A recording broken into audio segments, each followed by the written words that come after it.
You've thrown your support behind Disney, behind Bob Iger, and it looks as though, well, most of the investor base, retail, and some of their big shareholders are doing the same. Well, yeah, I mean, Iger's phenomenal executive. Nelson Peltz is absurd. He's wasted so much time and money.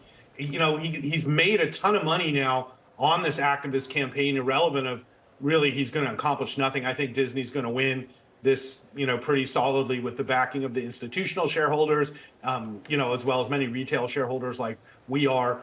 So the bottom line in this is, how is Nelson Peltz going to do anything better for Disney other than cut costs? And that's already happened. Mr. Gerber, whether Mr. Peltz is absurd or not, he set out in a 133-page manifesto a lot of grievances, right, focusing on the streaming business. And so let's say whatever happens, right, say Iger is successful.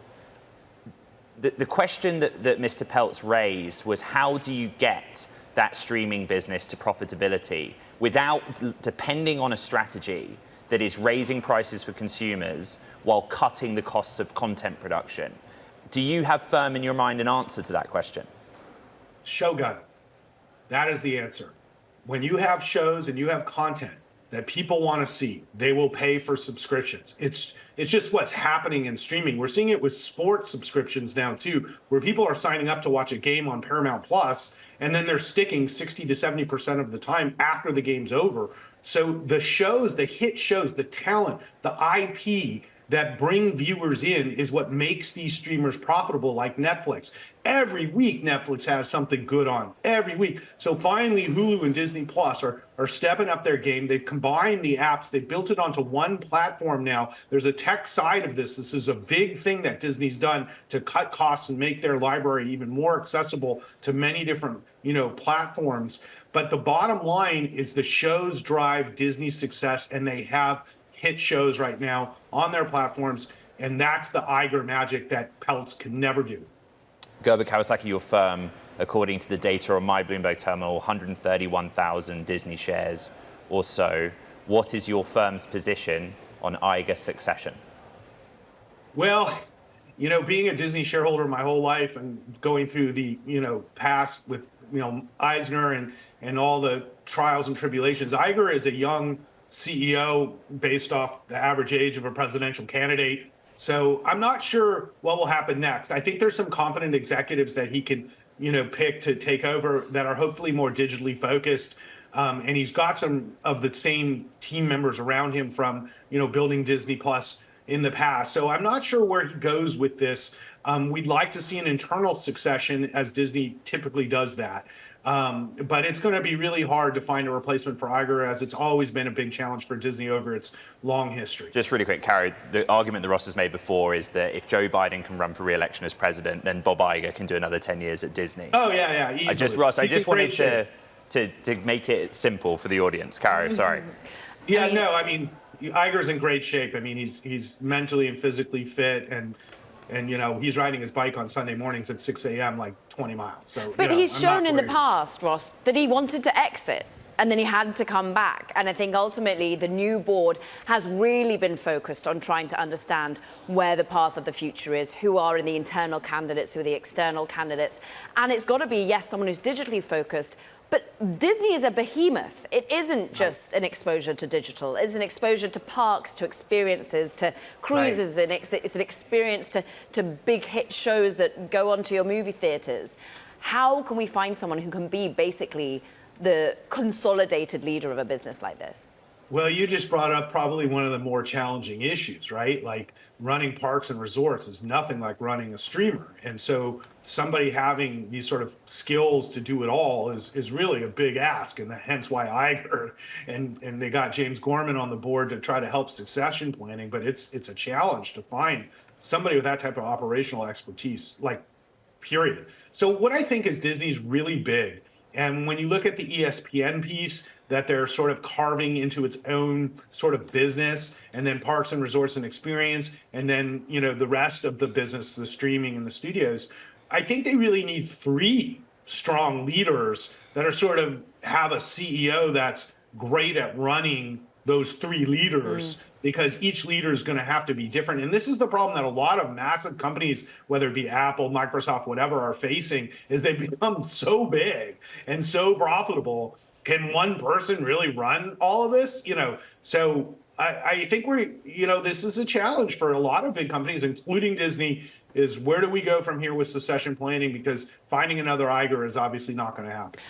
One reason Iger might want to hand over the baton sooner rather than later is because he's fed up with mudslinging coming from people like Elon Musk. And it's interesting that Elon Musk has decided to pile on at the last minute, saying he would support, Peltz joining the board. We know he's got an axe to grind against Bob Iger. What did you make of that coming?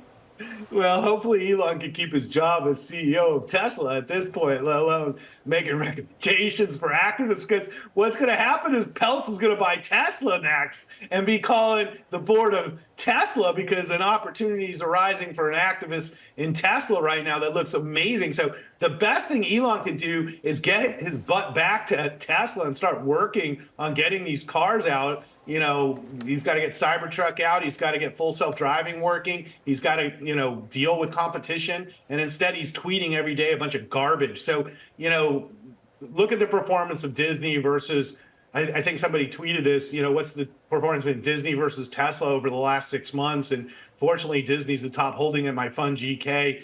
And, our clients, we have very close relationships with our clients, and they love these companies. But sometimes things change, and we've had to deal with the changes at Tesla for the negative, and for the positive, we are seeing positive changes for Disney, and it's become a very good returning investment for our clients.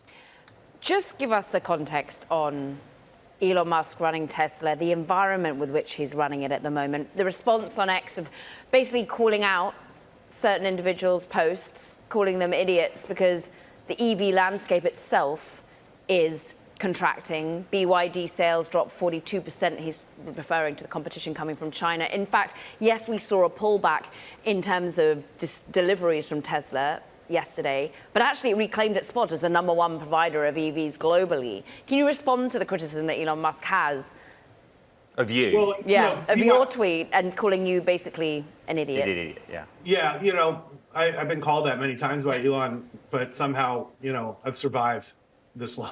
And we went to the same college. But that said, I think that if you look at global sales of EVs, it's up 35% year over year. Tesla's losing share. BYD EV sales were actually up year over year. It was total sales. So it's easy to cherry pick numbers, but the EV market is growing. Only 9% of US consumers are buying EVs. So really, the truth of the matter is we can all call names and we can all look around and make excuses. The economy is very strong here in the United States. The economy in Europe is okay. China is definitely an issue, and it affects Tesla. But when you look at the gap between production and sales, that's not an economic issue. That's a sales issue.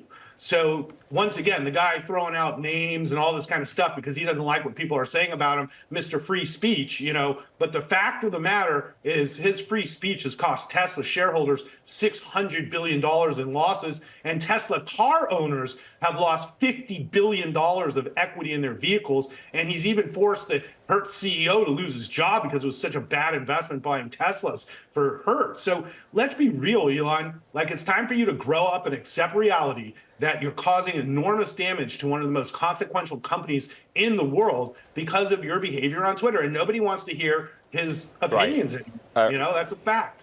Ross, sorry, Carol. I've invited Elon onto this program many times. And in this case, I'll write to him again and say, Ross responded to your post on X, he can come on the show. He obviously has declined to do that. But throw in the UPenn thing. Maybe. Yeah, listen, he's not going to debate me. He doesn't want to debate me because the fact of the matter is I'm not scared of him, and he's so used to bullying everybody out of the business. He's not going to bully me. So, the reality is he's got to get his focus back on what's important, which is solving climate. It's not free speech. So, okay. I'm sorry.